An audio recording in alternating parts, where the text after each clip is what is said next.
Sa mga lumang bahay na pinaglipasan na ng panahon, may mga silid na tila nagkukubli ng lihim. Ang bawat sahig, dingding at sulok ay may mga kwento. Ngunit may mga kwentong hindi kailanman nais marinig. Mga kwento ng takot, sumpa at paghihiganti. Sa kasaysayan ng kanilang pamilya, isang silid ang iniwan ng panahon.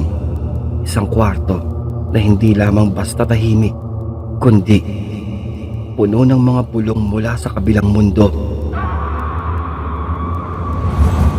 Walang gustong matulog doon.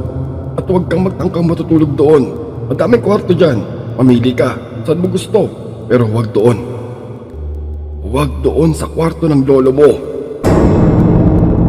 Maliwanag. Isang gabi, habang lampara sa mesa ang tanging ilaw sa paligid na nagbibigay ng malamlam na aninong naglalaro sa bawat dingding. Makinig ka sa akin, ha. Hindi dahil sa kalumaan o alikabok ng kwarto kaya sinasabi ko sa iyo ito. Ayoko lang na mapahamak ka. Matulog ka na at madami tayong aayusin dito bukas. Mula nang pumanaw ang aming lolo, ang kanyang kwarto ay naging usap-usapan ng mga nakatira at mga kamag-anak na bumibisita sa malaking bahay. May isang marangyang silid ito na may malaking bintana at antigong muebles, at ang pinakasentro ng bahay ay ang kwarto ni lolo. Lalo na ang espesyal, kakaiba at napakalaki nitong kama. Ika pa ng tito ko at ng caretaker na si Mang Toto. Gawa daw ito sa pinong kahoy na tila inukitat pa ng mga bihasang kamay ang malaking higaang ito. Ngunit, ang ganda ng kama ay naging kaakibat ng kasaysayan nitong madugo at napakamisteryoso. Sapagkat, walang sino man ang nakapagpapahinga ng maayos sa silid na iyon ni lolo. Ang mga taong nagtatangkang matulog doon na kahit para lamang sa maikling sandali ay tumatakbo papalabas. Takot na takot, pawisan at nanginginig na ang iba pa ay halos umiiyak habang sinasabi ang kanilang kababalaghang naranasan. At sa tuwing may magtatangka, lagi silang may dalang tapang, ngunit ang kanilang tapang ay nauuwi lamang sa takot na hindi nila maipaliwanag sa tanang buhay nila. Kung gano'n naman pala ang nangyayari, bakit hindi na lang alisin yung kama? Anong tingin mo sa ideya mo? Bago? Malamang, matagal na nilang sinubukan yan. Madaming beses pa.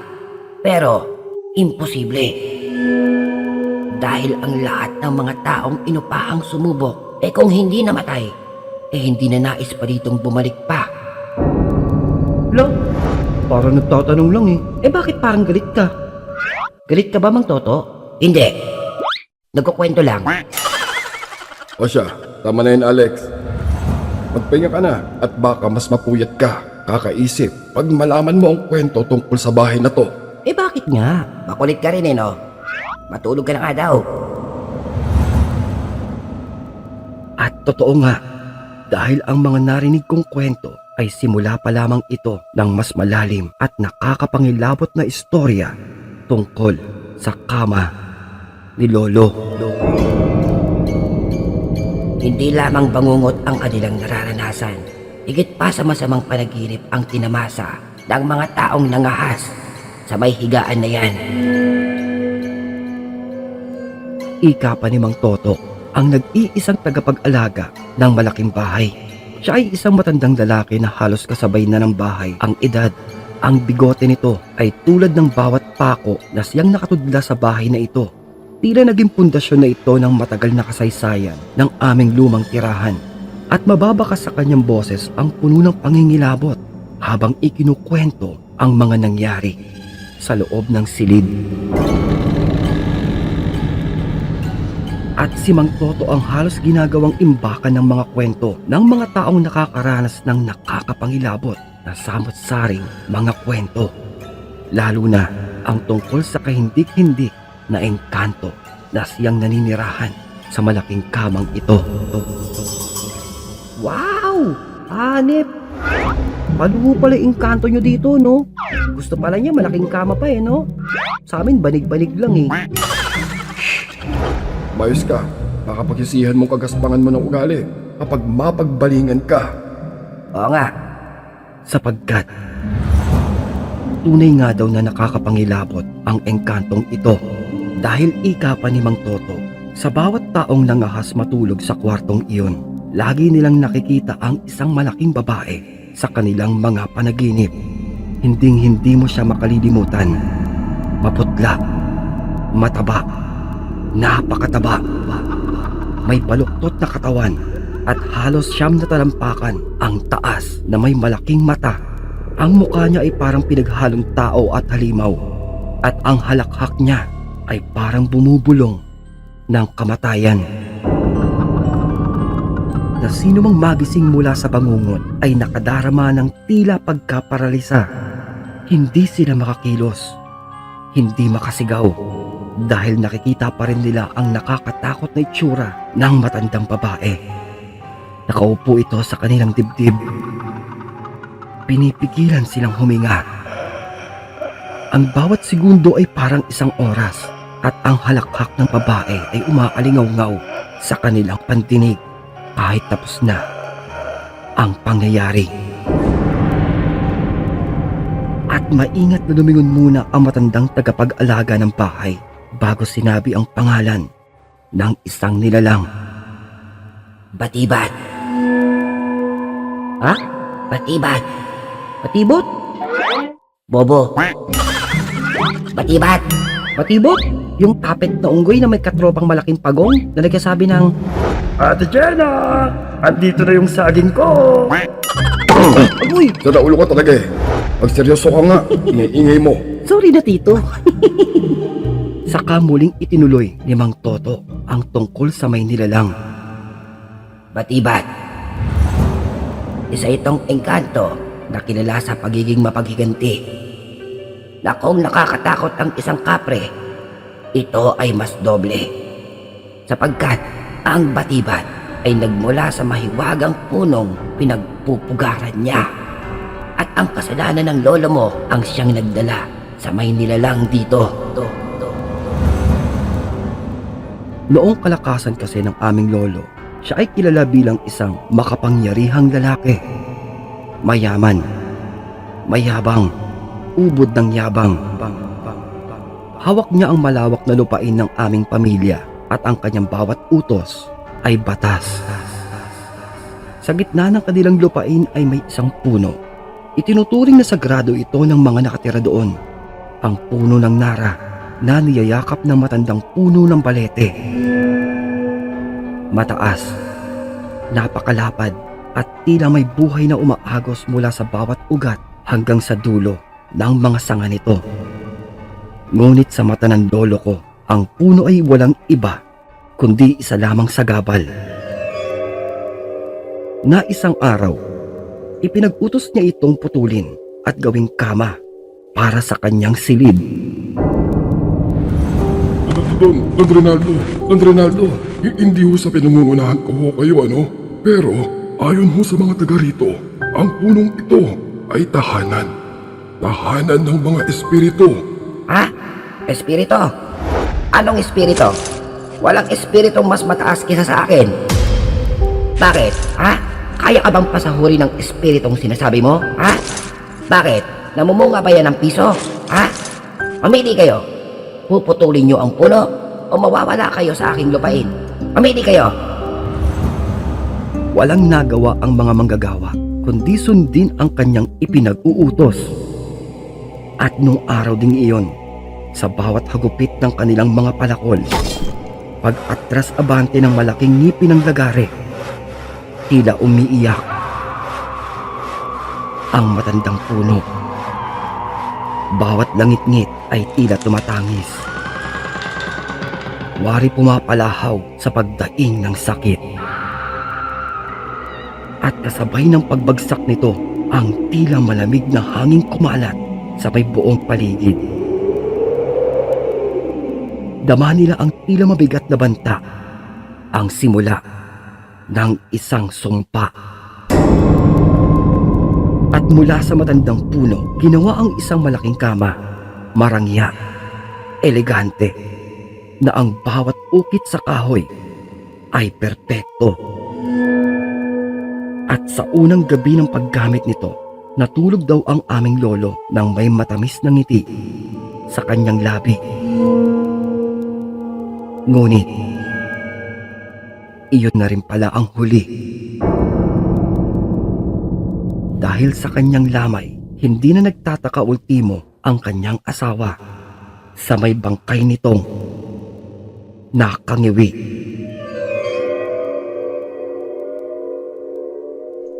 Mula nang pumanaw si Lolo, sinubukan na ng pamilya namin na alisin ang kama palabas sa may malaking bahay.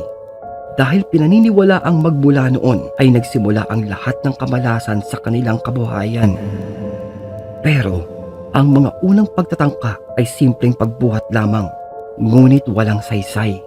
Dahil kahit 10 katao ang magtulungan, ang kama daw ay hindi gumagalaw kahit na 1 pulgada. Na para bang sa may sahig, ito'y naging bahagi na umabot na sa puntong gusto na nila itong sunugin. Ngunit kahit daw ang apoy ay hindi kumakapit sa kahoy. At sa bawat pagtatangkang buwagin ito, ang martilyo at lagare ay nababali at nabubungi. Ang kama ay tila naging mas malakas habang sinusubukan nilang sirain hanggang sa paglipas ng mga panahon.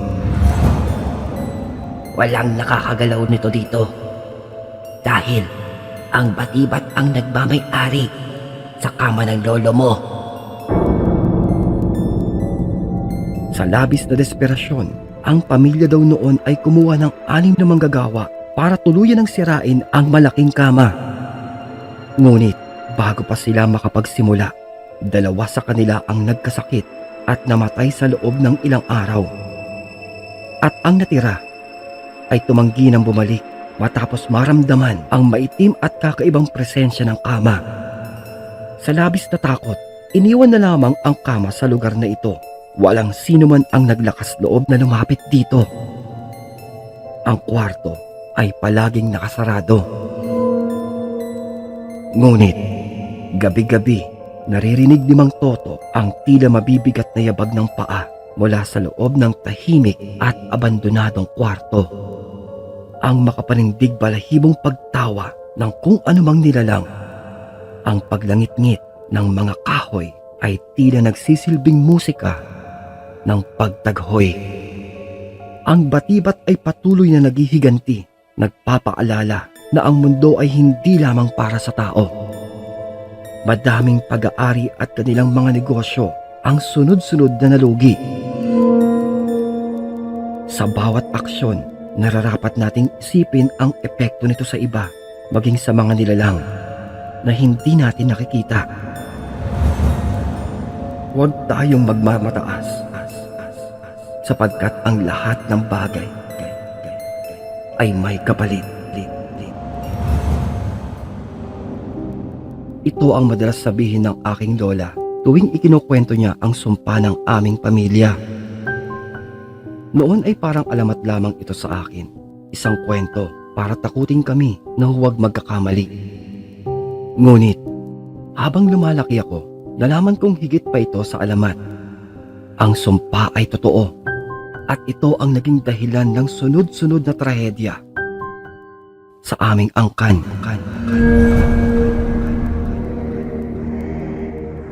Huwag kang magpakatiwala sa sarili mong lakas, sapagkat ang Panginoon ang nagtatanggol sa mga naaapi.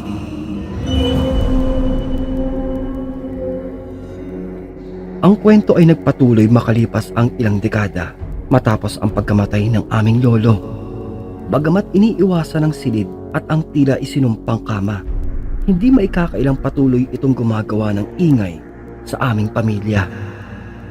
Marami na ang nagtangkang alisin ito, ngunit lahat sila ay nabigo. Ang iba'y nabuwal sa karamdaman, ang ilan na may nagkaroon ng hindi may paliwanag na aksidente na kaunti na lamang sa bingit ng kamatayan. Sa paglipas ng panahon, ang mga miyembro ng pamilya ay tila natutong tanggapin ang kwento ng Batibat. Ngunit hindi ito nangangahulugan na wala ng takot. Ako po si Marcos, isang binata na ipinanganak sa may syudad at bihirang bumisita sa probinsya. Ngunit dahil sa utos na din ng aming mga kamag-anak upang ito'y ayusin o kumpunihin ang mga naiwang ari-arian ng aming lolo na napakatagal nang hindi nagagalaw sa loob ng maraming taon, napilitan akong bumisita sa probinsya upang alamin ang tunay na kwentong sinasabi nila. Simple lamang ang pangarap ko, tuklasin at patunayang hindi naman totoo ang kanilang mga kwento upang wakasan ang kwentong katang-isip lamang na sumpa at ibalik ang kapayapaan sa aming pamilya. Siyempre, ibang usapan na din ang pagbebenta sa lupa. Mahirap nang maunahan. Pagkarating ko sa bahay, sinalubong ako ng aming caretaker na si Mang Toto. Malamlam ang kanyang mga mata habang inihahanda niya ang hapunan. Alam mo, bata, sa akin lang hindi na talaga dapat pinakikialaman ang kamang yon. Hindi sa pinakikialaman ko ang desisyon ng inyong pamilya. Pero, kayo ang bahala. Ngunit kung gusto mong subukan, baka ito na ang pagkakataon para malaman ng lahat na ikaw naman ang susunod. Nye? Ikaw sabi mo magtoto. Ba't ko nga lang yung adobo? Aga-aga eh. Nananakot ka kagad.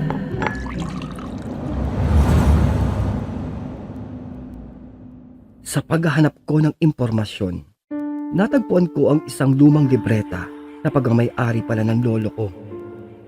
Ang unang pahina ay tila isang babala.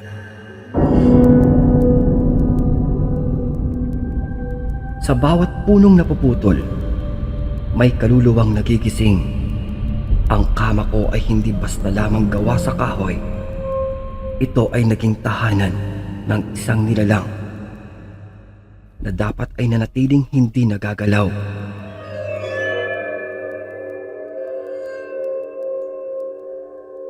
Habang binabasa ko ang libreta o tala-arawan ni Lolo, nalaman ko ang mas detalyadong kwento ng Batibat.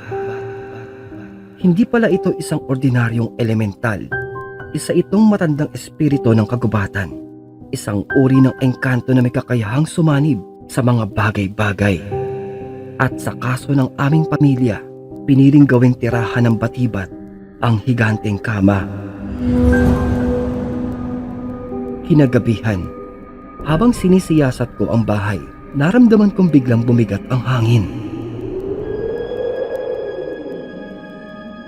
Ang mga kandila sa altar ay sabay-sabay na namatay at ang paligid ay napuno ng alinsangan. Mang Toto? Mang Toto? Mang Toto? Mang Toto? Paulit-ulit na sigaw ko, ngunit wala siyang tugon. Ang tanging naririnig ko ay ang mahinang paggalaw ng mga tabla sa may sahig. Mga paglangit-ngit na parang may mabigat na nilalang na naglalakad papalapit sa akin. Mang Toto? Ang Toto? Yuhu! Ang Toto! Naalala ko ang sinabi sa may tala-arawan ni Lolo. Huwag magpapakita ng takot sapagkat ang Batibat ay nabubuhay sa kaba at kilabot. Nagtipon ako ng lakas ng loob at binuksan ang ilaw ng flashlight ko. Walang tao. Ngunit sa likod ng pinto, doon sa may silid ng higanting kama, naririnig ko ang mahihinang hagikik. Parang may babae na tumatawa sa may dilim. Mang Toto? Mang Toto? Andito yata yung syota mo. Mang Toto! Ang Toto! Mabilis akong lumakad takbo, papalayo, upang hanapin sila Mang Toto dahil para akong lalamunin ng nararamdaman ko. Nagdesisyon na kung kunin ang payo ng isang albularyo mula sa may kabilang bayan. Si Aling Celia. Si Aling Celia ay kilala sa pagiging dalubhasa sa mga espiritu, engkanto, kulam, sumpa, pati na sa pagbebenta ng ibon at ginamos. Nang malaman niya ang tungkol sa higanting kama, agad niyang sinabi, Hindi simpleng ritual ang kailangan dito. Ang nilalang na iyan ay malalim ang galit. Puot na hindi napuputol at ang ugat nito ay ang kailangang supilin. hinanda niya ang ilang gamit, asin, langis, asupre, at mga dasal na Latin. Subalit, higit sa lahat, alam niyo ba kung bakit hindi natatahimik ang espiritu? Hindi po eh. Bakit po ba? Dahil sa bawat sumpa ay may kasalanang ugat na nagbigay sugat sa naggawad ng parusa.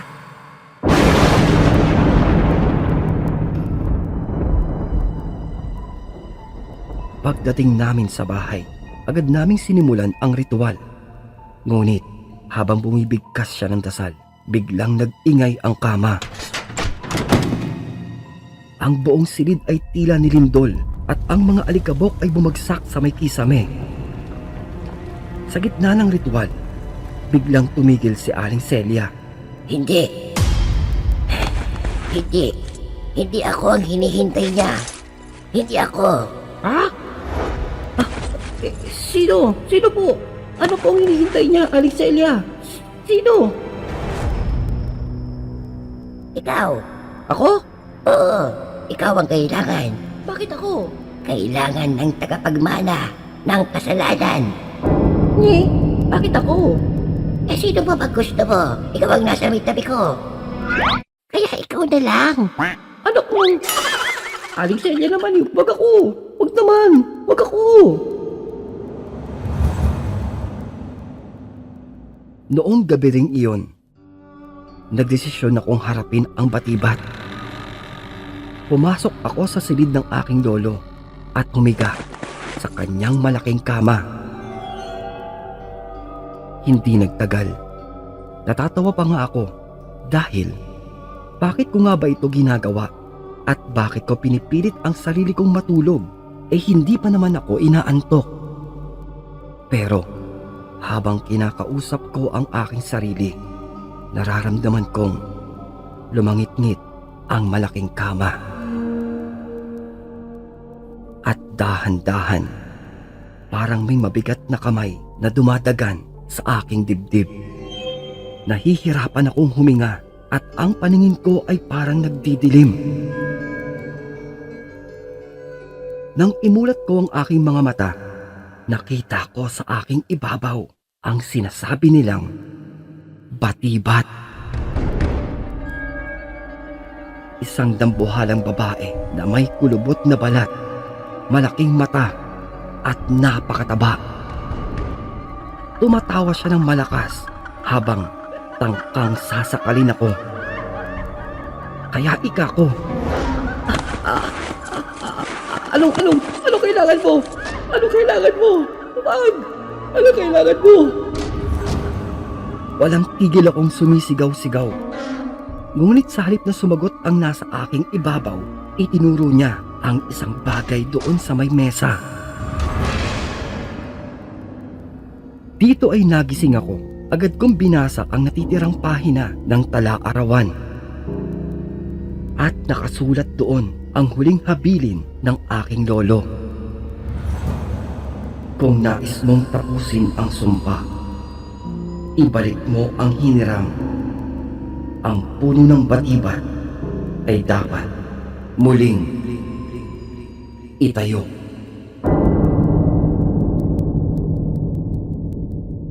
Kinaumagahan,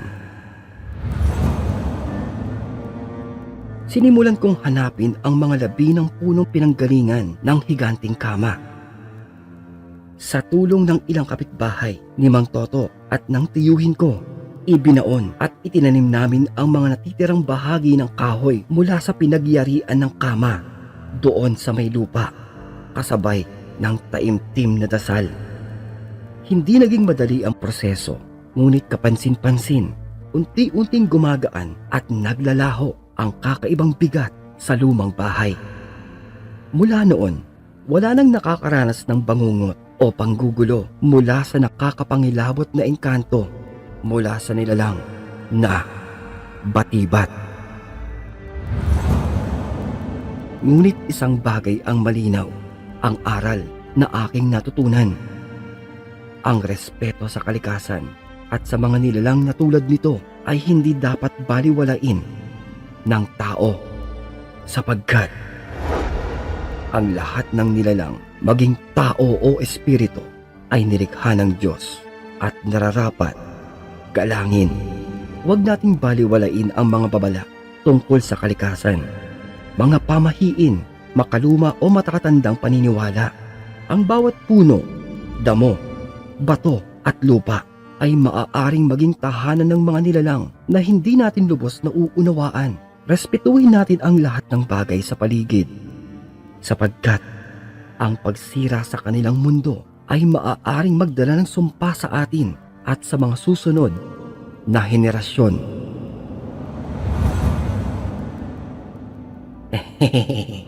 Bale, paano ba yan, Tito Alex? Wala na yung batibat. Kontakin mo na yung kilala mo. Benta na natin yung bahay na to. Yung lupa at saka... Agoy! Alam mo ha, manang-mana ka sa may lolo mo din no? Masyado mong pinapahalat ang mukha ka ding pera. No? Parang nagsasabi lang eh. Kaya nga natin inaayos to, di ba? Para may matirhan at mabisita mga kamag-anak natin dito. Tapos gusto mo lang masolo? Nako. Eh syempre, sayang naman kasi. Pwede nating patayuan to ng mga pure gold, SM, karnabal, o kaya peryahan. O kaya, malaking beer house. Aray ko! Ayan. Mga nasa isipan mo din talaga eh. Wala, damputin mo na yung mga gamit. At mag-aayos pa tayo ng bubong. Pinapahaba mo na naman yung script mo. Eh bakit pa? Eh saka, gusto ko lang naman din sabihin na... Kung inyo pong nagustuhan ang ating naitampok na kwento, ay isang napakalaking bagay po ang pagpindot ng like, pag-subscribe para hindi mahuli sa biglang pagsusulputan ng ating mga malakabating mga kwento. Na napakalaking tulong din po ang pag-iiwan nyo ng positibong mensahe na kung may pagkakataong di na maibigan mo itong maibahagi, pindutin lamang ang ating share button. Isang maliit na abala lamang po. Ngunit tatanungin ko po itong napakalaking bagay, mainit na pagmamahal. Taos-puso po ninyong pagsuporta at pagtangkilik para sa ating mas mahaba pang kwentong katatakutan at kulitan. Dito lamang po sa ating pinakamagulog tambayan. At kung nabitin ka pa, silipin lamang ang ating mga kwento at playlist na siyang matatagpuan po sa kaloob-loobang detalye ng ating balita channel. Yun lamang po. At ito po ang inyong lingkod na nagsasabi, maraming salamat at magpapasalamat pa po muli.